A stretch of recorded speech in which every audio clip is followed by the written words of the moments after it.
A retired Navy admiral just revealed the most classified programs in the entire US are not in space. They're deep underwater.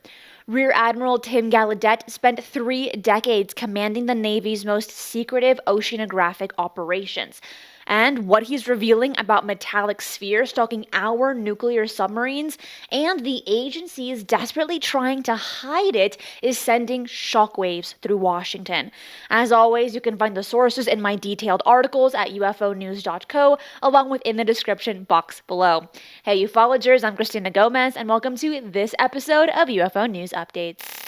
Take a listen to Tim Gallaudet on The Danny Jones Show. I've not heard a lot of other reports from submariners because that is such a classified area, because it's nuclear security and it's undersea security. And those are the most highly classified programs in the government.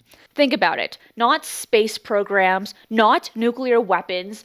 The most classified programs in our entire government are focused on what's happening underwater. And according to former CIA intelligence officer John Ramirez, who recently made identical statements, these underwater operations are possibly where the real UFO secrets are buried. Gallaudet commanded over 120 underwater drones across our oceans. If anyone would know what's happening down there, it should be him. And what he's saying suggests we're not just dealing with visitors from space, we're dealing with something that's been in our oceans all along. And they didn't say it was an exercise, so he thought, oh my God, it's a real world event. What had happened is he's waiting to get the plane ready, and one of the pilots had some NVGs, and he asked him, what's going on? He goes, put these on. Look up there. Night vision goggles? Yeah, night vision goggles. Look up there. And he saw flying over the character, really just slowly moving laterally, a metallic sphere about the size of a smart car. Just moving slowly, like the Mosul orb, like that, but at night. And everyone was tracking it. Basically, it was in the middle of the strike group, and everybody was basically saying, what the heck is that? So they launched the helo to get video of it.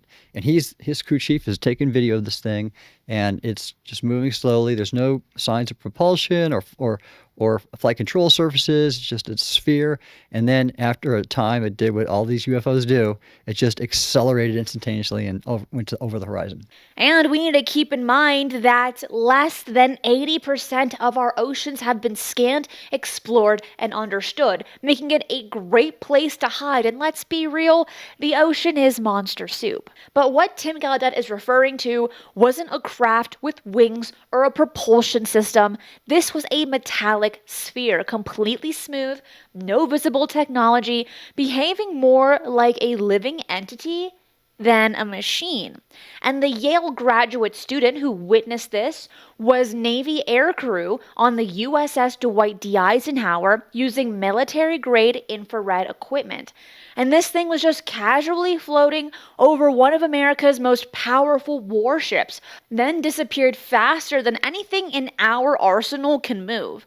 The crew wasn't shocked because, as they told Gallaudet, this is so frequent off Southern California, we're just desensitized to it. And that petty officer who was on the watch there, he called me, talked to me about that experience. He said we were seeing them all the time. He said, really? He said, sir, this is so frequent off SoCal, we're desensitized to it.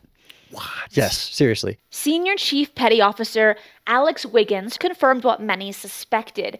These encounters are not rare events. They're so common that Navy personnel have just become numb to it.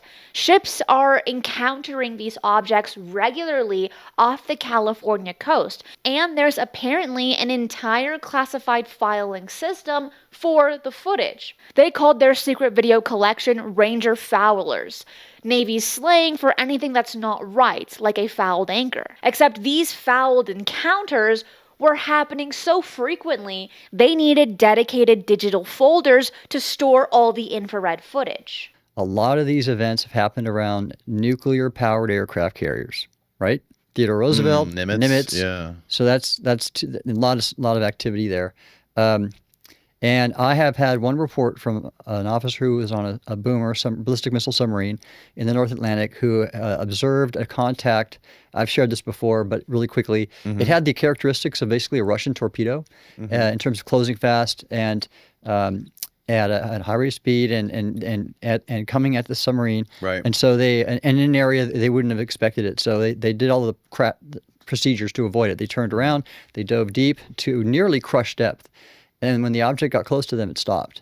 And it kind of went around to their stern and followed them for a while and then rapidly exited the area. A ballistic missile submarine, one carrying enough nuclear firepower to end civilization, was being hunted by something unknown in the Atlantic.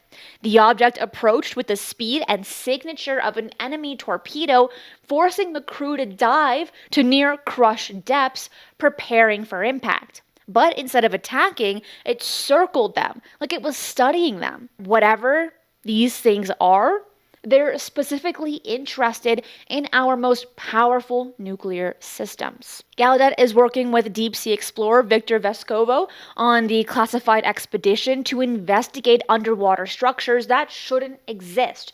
We're talking about mapping and dating artificial constructions found in parts of the oceans that have been underwater for thousands of years. And this connects to something he mentioned about finding metals and evidence of advanced technology embedded in rock layers millions of years old. Connect the dots here. The most classified military programs are underwater. Metallic spheres are routinely observed by Navy personnel. Nuclear submarines are being stalked by unknown intelligences. Ancient artificial structures exist on the ocean floor. Admiral Gallaudet spent his career at the highest level of naval intelligence. When he says the underwater programs contain data that are locked tight, he's talking about information that could reshape our understanding of life here on Earth. What do you think is really down there? Are we looking at evidence of ancient Earth civilizations or something else entirely? Let me know in the comments below. I'm Cristina Gomez, and that is it for today. I will see you next time. Be safe, and remember, keep your eyes on the skies.